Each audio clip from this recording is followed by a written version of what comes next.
Good evening and welcome back to another episode of The Longing, where today we are going to be continuing to read The Secret Garden by Frances Hodgson Burnett.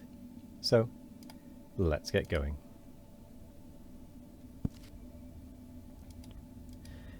Mary flew across the grass to him.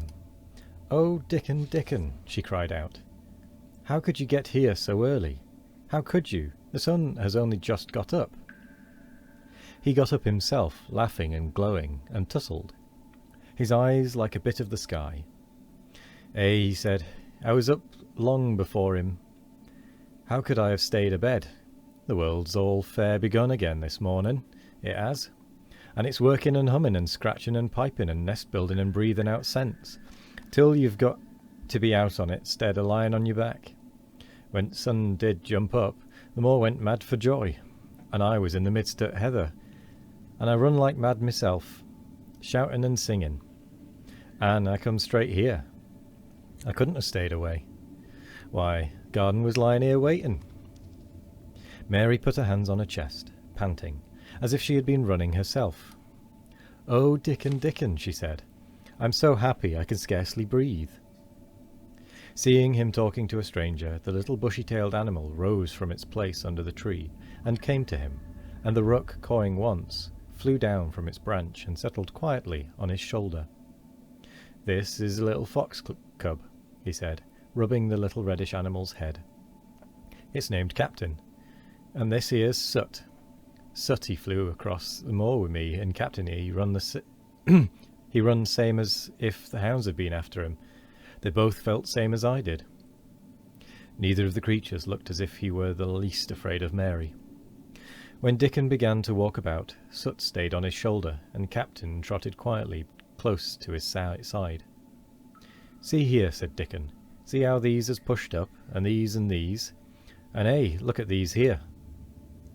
He threw himself upon his knees, and Mary went down beside him.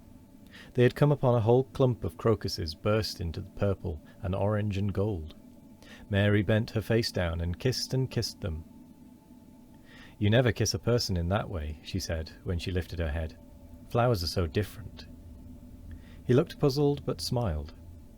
"Eh," he said, "I've kissed mother many a time that way when I come in from moor after a day's roaming, and she stood there at door in sun, looking so glad and comfortable."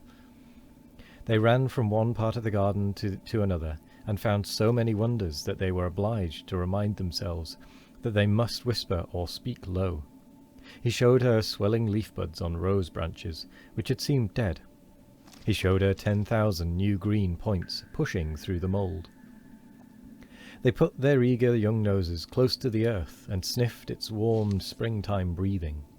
They dug and pulled and laughed low with rapture, until Mistress Mary's hair was as tumbled as Dickon's, and her cheeks were almost as poppy red as his. There was every joy on earth in the secret garden that morning, and in the midst of them came a delight more delightful than all, because it was more wonderful. Swiftly something flew across the wall, and darted through the trees to a close-grown corner, a little flare of red-breasted bird, with something hanging from its beak. Dickon stood quite still, and put his hand on Mary, almost as if they had suddenly found themselves laughing in a church.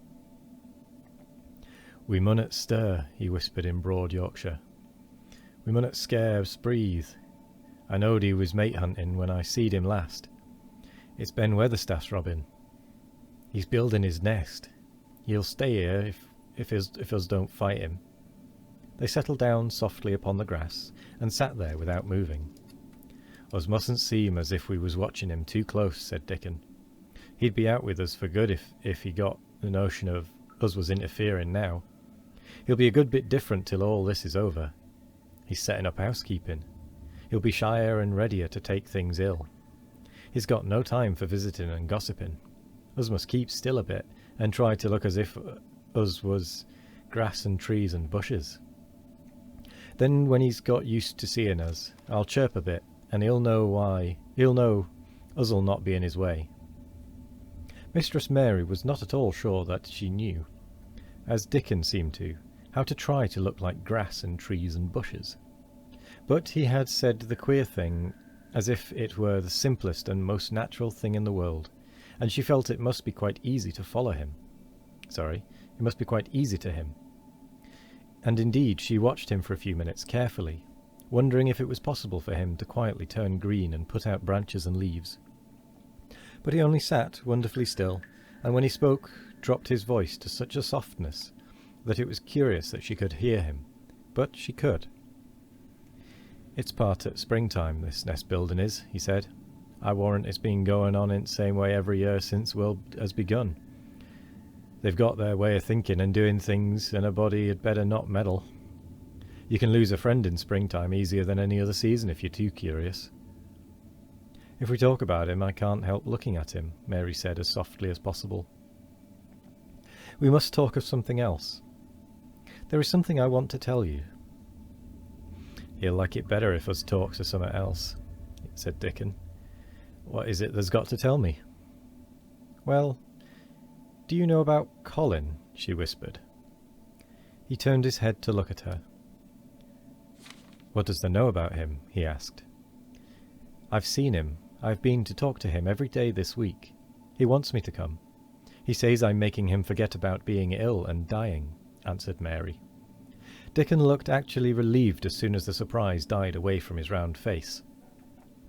"I am glad of that," he exclaimed. "I'm right down glad. It makes me easier. I knowed I must say nothing about him, and I don't like having to hide things." "Don't you like hiding the garden?" said Mary. "I'll never tell about it," he answered. "But I says to Mother, 'Mother,' I says, 'I got a secret to keep. It's not a bad un, I knows that. It's no worse than hiding where a bird's nest is. Thou doesn't mind it, does thou?'" Mary always wanted to hear about Mother. "What did she say?" she asked, not at all afraid to hear. Dickon grinned sweet-temperedly. "It was just like her, what she said," he answered. "She give my head a bit of a rub, and laughed, and she says, 'Eh, lad, they can have all secrets they likes. I've knowed thee 12 year.'" "How did you know about Colin?" asked Mary. "Everybody has knowed about Master Craven. Knowed there was a little lad as was like to be a cripple, and they knowed Master Craven didn't like him to be talked about. Folks is sorry for Master Craven, because Mrs. Craven was such a pretty young lady, and they was so fond of each other. Mrs. Medlock stops in our cottage whenever she goes to Thwaite, and she doesn't mind talking to Mother, before us children, because she knows us has been brought up to be trusty." "How did they find out about him?" "Martha was in fine trouble last time she came home. She said that heard him fretting, and they was asking questions, and she didn't know what to say."